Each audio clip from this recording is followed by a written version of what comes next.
علی بھائی next question یہ ہے، تھوڑا سا سخت ہے، اس سے میں پہلے معذرت کر لیتا ہوں آپ سے۔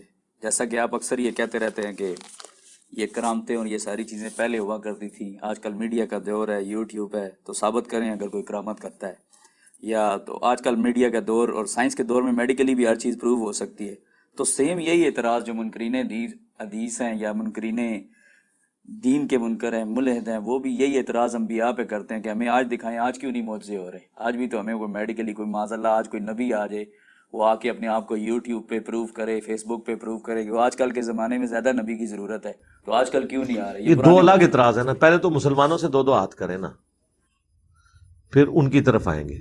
مسلمان کو ہم اس لیے کہتے ہیں کہ ان کا دعویٰ ہے کہ دنیا میں ہر وقت غوث کتب ابدال موجود ہوتے ہیں، ٹھیک ہے؟ کیا کسی مسلمان کا یہ دعویٰ ہے کہ آج بھی دنیا میں پیغمبر موجود ہے؟ نہیں ہے نا، پھر سوال تو ختم ہو گیا۔ جب ہم ختم نبوت مان چکے ہیں عقیدے کے طور پر، تو اب ہم نبی والے معجزات ڈیمانڈ بھی نہیں کرتے۔ یہ کہہ دینا کہ ولی مر گئے نے انجینئر دے آنے تو بعد غوث کو تو پیدا ہونے بند ہو گئے نے، میں اعتراض ختم کر دیں گا۔ ان کا تو دعویٰ ہے کہ دنیا چلاتا ہی غوث ہے، چونکہ ان کی غوثیت کا سلسلہ چل رہا ہے ابھی تک، تو پھر ہم ڈیمانڈ کریں گے کہ وائٹ ہاؤس کو اٹھا کے مارگلا کی پہاڑیوں پہ لاؤ، تخت بلقیس آیا نا، ہم مانتے ہیں۔ ہم نے کب کہا کہ آپ نہیں لا سکتے؟ ہم کہتے ہیں لاؤ نا، لاؤ بھی نا، اور زبانی کلامی مان لو، پھر میرے لیے بھی مانو کہ میں بھی یہ کر سکتا ہوں۔ اچھا میں یہ دعویٰ کرتا ہوں میں یہ کر سکتا ہوں، کیا بریلوی مان لیں گے؟ یہی کہیں گے نا کہ کر ہیں، تو تھوڑے بابے کو نہ سی ڈیمانڈ کریے کرو۔ ہم ان پرنسپل تو ڈینائل کر ہی نہیں سے۔ آج تک میں نے قرآن کے کسی معجزے کا کرامت کا انکار کیا ہے؟ صحابہ کرام کی کرامات کا انکار کیا ہے؟ ہم ان کے بابوں کی جھوٹی باتوں کو نہیں مانتے، ہم کہتے ہیں جھوٹے کلیم کر رہے ہیں، یہ اپنے بابوں کے بارے میں وہ کرامات اور معجزات کلیم کر رہے ہیں جو نبی کو نہیں دیے گئے۔ یہی تو ہم نے لکھا ہے ادھر، نبی کے جیسا ہے ہی کوئی نہیں، بابے تے شاہی کوئی نہیں۔ اگر نبی کو ایک معجزہ نہیں دیا گیا، وہ آپ بابے کے بارے میں کیسے کلیم کر رہے ہیں؟ یعنی نبی کو دیکھ کر تو صحابہ کرام کے مخالفین کلمہ نہیں پڑھتے، بازید بستامی جس گلی سے گزر جائے لوگ دیکھ کے کلمہ پڑھ لیتے ہیں، تو ہم تو کہیں گے نا یہ بکواسیات ہے۔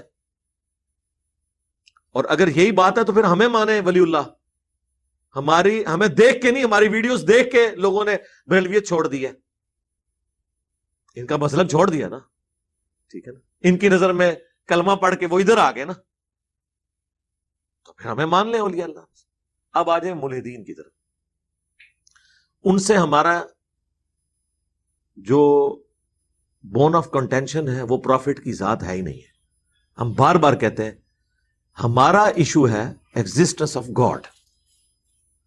ونس آپ گاڈ کو مان لیں گے آپ کے باقی سوالات انویلڈ ہو جائیں گے۔ مثلا ایک شخص کہتا ہے کہ جی میرے نزدیک چونکہ اللہ تعالیٰ پیغمبروں کا محتاج نہیں ہے، لہذا کوئی ضرورت ہی نہیں تھی پیغمبروں کو بھیجنے کی، تو لاجیکلی کیا اس سٹیٹمنٹ کے اندر کوئی خرابی موجود ہے؟ نہیں، سوائے ایک خرابی کے کہ ول آف گاڈ یہ تھی کہ پیغمبروں کے ذریعے میں نے اپنا تعارف کروانا ہے۔ اور یہ سورہ الشعراء کے سٹارٹ میں ہے، اگر ہم چاہتے تو آسمان سے ایسی نشانی نازل کر دیتے کہ سب کے سب لوگ ایمان پر آ جاتے۔ یہ اللہ بھی قرآن میں کہہ رہا ہے کہ جو نبی کے ساتھ بدتمیزیاں کر رہے ہیں اور نبی سے منہ مانگے معجزات مانگ رہے ہیں، ہم چاہتے تو آنے واحد میں، قرآن میں درجنوں جگہ نہیں آیا کہ اگر ہم چاہیں تو سب کو ایک ہی جگہ پہ جمع کر دیں، سب کو ہدایت دے دیں۔ تو اس کا مطلب ہے اللہ نے اپنی ایک ول رکھی ہے، اس کی ایک طریقہ ہے۔ اسی طریقے سے ہدایت پہنچانے کے لیے اللہ کی ول یہ ہے کہ پیغمبر ذریعے۔ اب ہم کہیں کہ نہیں میرے خیال میں تو پیغمبر کی ضرورت نہیں تھی، اللہ تعالیٰ ایک غیبی آواز دیتا، سب لوگ اس کی طرف جھک جاتے۔ جی پاسبل تو تھا، لیکن چونکہ اب اللہ نے یہ نہیں اڈاپٹ کیا، اب اللہ کے اوپر تو کوئی مرضی اپنی چلا نہیں سکتا، کیونکہ وہ کریٹر ہے۔ کریٹر کے اوپر کریشن کی مرضی چل نہیں سکتی۔ کیا اس موبائل کی مرضی آپ کے اوپر چل سکتی ہے؟ آپ تو یوزر ہیں، چلے بنانے والے کے اوپر، بنانے والے نے جو اس کی لمٹس رکھی ہیں وہ اس سے باہر نہیں نکل سکتے۔ آپ کہتے ہیں نا اس موبائل میں یہ بھی فیچر آ گیا، وہ فیچر کون ڈال رہا ہے؟ اس کا بنانے والا۔ اس سے باہر تو وہ نہیں نکل سکتا نا۔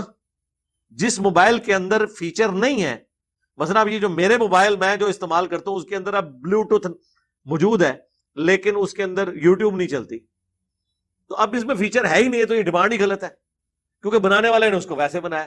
اس طرح اللہ تعالیٰ نے انسان کو یہ بنایا ہے کہ مرد کو معیشت کی تکلیف سے گزارا ہے، عورت کو پریگنینسی کی تکلیف سے گزارا ہے۔ آپ کہنے جی مساوات یہ ہے کہ ایک دفعہ پریگنینسی کی تکلیف سے مرد گزرے اور ایک دفعہ عورت گزرے، جی مساوات تو یہی ہے آپ کی نظر میں، تو پھر کر کے دیکھ لو، کوئی کر سکتا ہے؟ نہیں، ول آف گاڈ سے آپ باہر نکل نہیں سکتے۔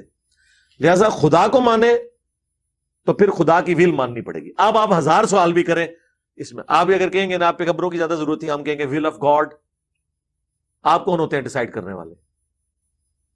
میں اس کی لاجکس بھی ویسے دے سکتا ہوں لیکن ضرورت نہیں ہے۔ قرآن نے بین کیا اس سوال کو، لا یسأل عما یفعل وہم یسألون، اللہ کو کوئی پوچھ نہیں سکتا اس نے یہ کیوں کیا، وہ سب کو پوچھ سکتا ہے۔ تو اللہ تعالیٰ نے کہا کہ میں اکاؤنٹیبل ہی نہیں کسی کو۔ اگر کوئی شخص خدا کو مان لے اس کے بعد ول آف گاڈ کو ماننا پڑے گا۔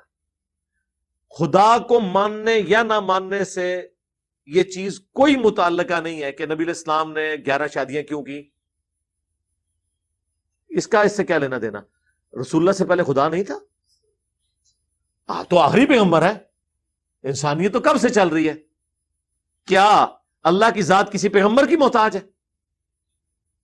تو خدا میں بات کریں نا۔ جب خدا کو آپ مان لیں گے پھر خدا نے جو جو جیسے جیسے مانا ہوا ہے وہ آپ کو ویسے ویسے ماننا ہوگا، ورنہ تو 1000 سوال میں آپ کو لکھ دوں گا کہ 5 نمازیں کیوں ہیں، یہ تو 3 ہونی چاہیے تھی، یہ تو 2 ہونی چاہیے تھی، اس کی ٹائمنگ بھی یہ ہونی چاہیے تھی۔ روزانہ ہماری نیند خراب ہوتی ہے، فجر کا ٹائم رکھنا تھا 8-9 بجے، سکون سے بندہ اٹھ کے ناشتہ کرے، نہوے دھوے، فجر دی نماز پڑھے۔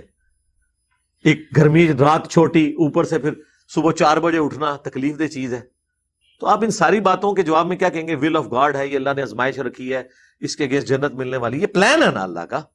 تو اللہ کے پلان کو آپ کیسے چیلنج کریں گے؟ آپ تو مخلوق ہیں۔ آپ کہیں کہ اگر یہ پلان سب سے بیسٹ ہے تو میں اس میں بھی خامیاں نکال دوں گا۔ میں نے تو ایتھیسٹ کو کہا ہے لے آؤ کیڑا پلان لے آنا جے تسی، میں وہ خامیاں کٹاں گا۔ تو اس کا تو اینڈ نہیں ہوگا۔ آپ کو اگر گاڈ کو ماننا ہے تو ول آف گاڈ کو آپ کو ماننا ہوگا، اور جب ول آف گاڈ ہوگی پھر جتنے سوال ہیں وہ انویلڈ ہے کہ نبوت کا سلسلہ کیوں ختم ہو گیا، اب اللہ تعالیٰ وہ معجزات کیوں نہیں دکھاتا؟ وہ تو نبی علیہ السلام کے مبارک زمانے میں بھی کئی معجزات نہیں دکھائے گئے۔ یہودی کہتے تھے کہ ہم سے تو یہ عہد لیا گیا تھا کہ جب تک آسمان سے آگ آ کر قربانی کو نہ کھا لے ہم پیغمبروں کو نہیں مانیں گے۔ تو وہ حضور سے ڈیمانڈ کرتے تھے کہ آپ بھی قربانی یہاں رکھیں، اوپن گراؤنڈ میں آسمان سے آگ آئے اور اسے جلا دیں۔ نہیں، یہ منہ مانگا معجزہ دیا گیا۔ آپ آج کی بات کر رہے ہیں، نبی علیہ السلام کے مبارک زمانے میں بھی جو معجزات مانگے گئے ہیں وہ نہیں دیے گئے۔ آج ہم آپ کو کہاں سے وہ پروڈیوس کرے؟ بھائی ول آف گاڈ ہے، اللہ نے کہا اس نبی کا معجزہ یہ قرآن ہے، دیٹس آل، میں نے فیصلہ کر لیا۔ تو اللہ کے فیصلے کو چیلنج نہیں کریں گے۔ ایتھیسٹ سے ہمارا پہلا اور آخری جو اختلاف ہے وہ خدا کے ہونے یا نہ ہونے پہ ہے۔ اگر وہ کہتے ہیں ہم خدا کو نہیں مانتے تو باقی سارے سوال تو ہم سے کرنا ہی نہیں چاہیے۔ سوال ہی ہے، قادیانی جب تک ختم نبوت نہیں مان لیتے باقی سوال کیوں کر رہے ہیں انہوں نے؟ اگر ایک بندہ کہ جی میں رفع الیدین سے نماز بھی پڑھوں گا، میں بابوں کو بھی نہیں پکاروں گا، لیکن میں ختم نبوت نہیں مانتا، تو ہم کہیں گے یہ پھر ساری چیزیں انویلڈ ہو جائیں گی۔ پہلی چیز یہ ہے، ایک بندہ کہتا ہے میں قرآن کو تو مانتا ہوں، قرآن میں اللہ کی ساری صفات مانتا ہوں، قہار کی صفت نہیں مانتا، میں یہ نہیں مان سکتا کہ اللہ تعالیٰ اپنے بندوں پہ قہر نازل فرماتا ہے، ہم کہیں گے تم کافر ہو۔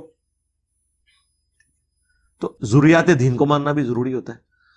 ایتھیسٹ سے ہمارا اصل اختلاف خدا کے ہونے یا نہ ہونے پہ، باقی ساری چیزیں پھر انویلڈ ہو جائیں گی، ان کا جواب ہمیں لاجیکلی دینے کی ضرورت ہی نہیں ہے۔ وہ آپ ایک لاجک پیش کریں گے، میں دوسری لاجک پیش کر دوں گا۔ مثلا میں یہ سمجھتا ہوں کہ یہ دور اس قابل ہی نہیں تھا کہ یہاں کوئی پیغمبر آتا، یہاں پیغمبر کا خاکہ بنتا ہے تو ہزاروں لوگ دنیا میں قتل ہو جاتے ہیں۔ آپ ذرا یہ امیجن کریں کہ اللہ کے نبی دنیا میں موجود ہوں اور آپ کا ایک یوٹیوب چینل ہو جس پہ آپ پوری دنیا کو خدا کی دعوت دے رہے ہوں، اور اس ویڈیو میں سے کلپس کاٹ کاٹ کے رسول اللہ کی میمز بنائی جائے، تو دنیا کا کوئی محلہ، کوئی گلی قتل و غارت سے خالی رہ سکتی ہے؟ مجھے بتائیں، یہ دنیا رہنے کے قابل نہیں رہے گی۔ اس لیے آپ دیکھیں کہ صحابہ کرام نے حضور کی تصویر بھی بنا کے نہیں رکھی، حالانکہ اس زمانے میں تصویریں بنائی جاتی تھی۔ اس فتنے کو دفن کر دیا۔ یہ ایک میں آپ کو وجہ بتا رہا ہوں، تصویر کا فتنہ اتنا بڑا فتنہ ہے کہ اس دور میں پیغمبر کو بھیجنے کا مطلب ہے کہ دنیا میں قتل و غارت، دنیا کا امن برباد، اس کا کوئی یہی ہے کہ اللہ تعالیٰ یہ ٹیکنالوجی اٹھا لے۔ تو یہ اللہ تعالیٰ کو پہلے سے پتا تھا کہ کیا کیا پرابلم ہونے ہیں، اس لیے اس کو فریز کر دیا۔ وہ بیسٹ وقت تھا فریز کرنے کا۔ اور ول آف گاڈ، سیدھی سی بات۔